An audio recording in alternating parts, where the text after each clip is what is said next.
Please join me in welcoming the Venerable Jim Boyles as a companion of the Center for Christian Studies.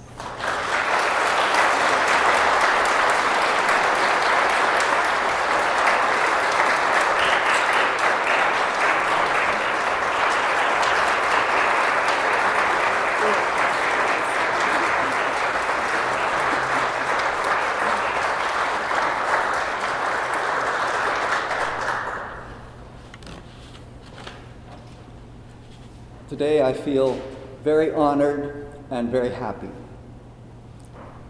It's indeed an honor to be recognized by the Center for Christian Studies, with which I've had some association for over 40 years.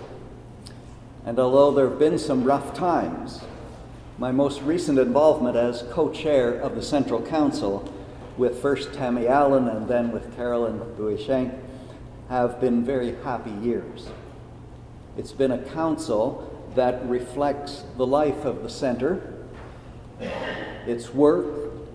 There's a deep sense of community, of sharing the common task, of caring for one another along the way. And it's been supported by an excellent staff, and the council has developed its own sense of accomplishment and a sense of direction for the center. So thank you, Central Council.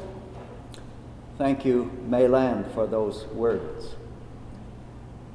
And I should also say thanks to Elizabeth Brain, who chairs the awards committee. I remember a few years ago recruiting her to chair that committee, and I want to assure you that there wasn't any side deal about this nomination. I was impressed from the start by the center. It was in the days of the Plan of Union between the United and Anglican churches. I worked at the Anglican Church National Office with responsibility for ecumenical relations. So I went along to a meeting of a very familiar topic to those who know the history of the center: how to get more Anglicans involved. And I was impressed that that question was taken seriously. And with the Anglicans present, I remember Cyril and Marjorie Powells and Edith Shore and Vince Goring.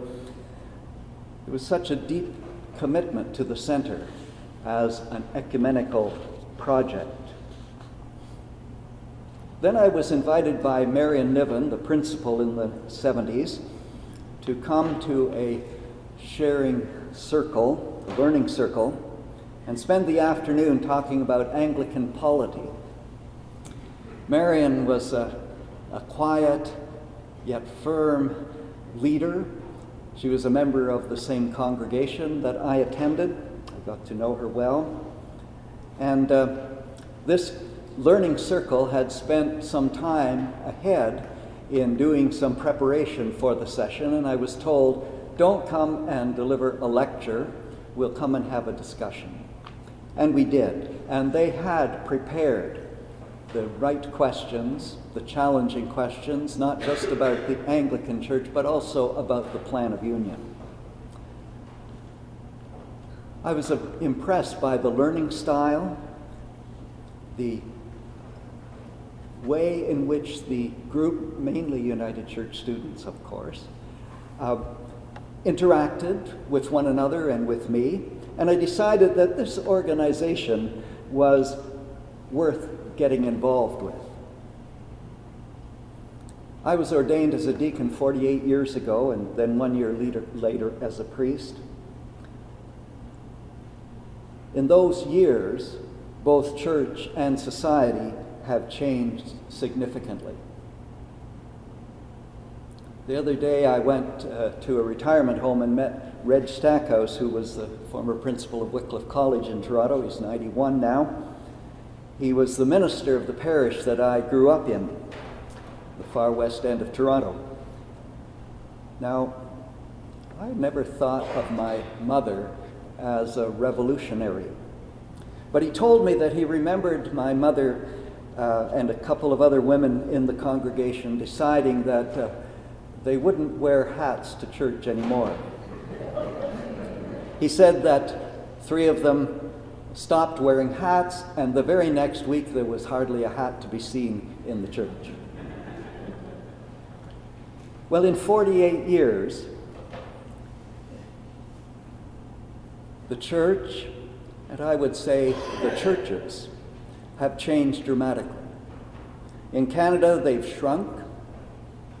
I may be referring more to the Anglican Church at this point, but it likely applies to others as well. The churches have lost their status in society as honored and privileged organizations.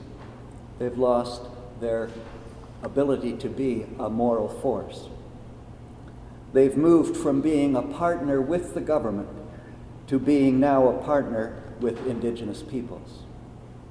They have moved significantly from a priest or minister-centered organization to a community-centered body. And their concept of mission. In our church in those days, there was a red side of the envelope and a black side of the envelope. The black side for administration and the red side for mission. The concept of mission has been evolving, and the place of justice seeking has taken a primary role. I rejoice in those changes and the part I've had in them. But there's more ahead. The pace of change in our world cannot help but touch the churches. Looking ahead for the next 48 years, it's hard to imagine what we would see, what we would experience.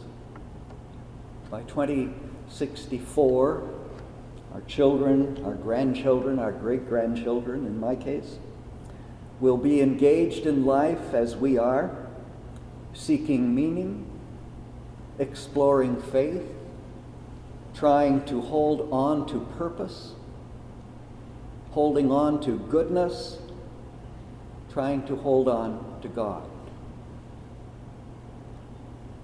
And the Center for Christian Studies, it's had and will continue to have an important role in preparing students and all who come in contact with it for a life of change, preparing for a life of change. We don't know whether the center will be around in 48 years, but my hope and expectation is that what we are doing now, as represented in the graduating students today, will foster good change, leading to a world that becomes more just, more peaceful, more filled with the sense of community. So today, I thank you, and I express my hope and my confidence and my faith that God will bless us, enlighten us, enliven us, and care for us always.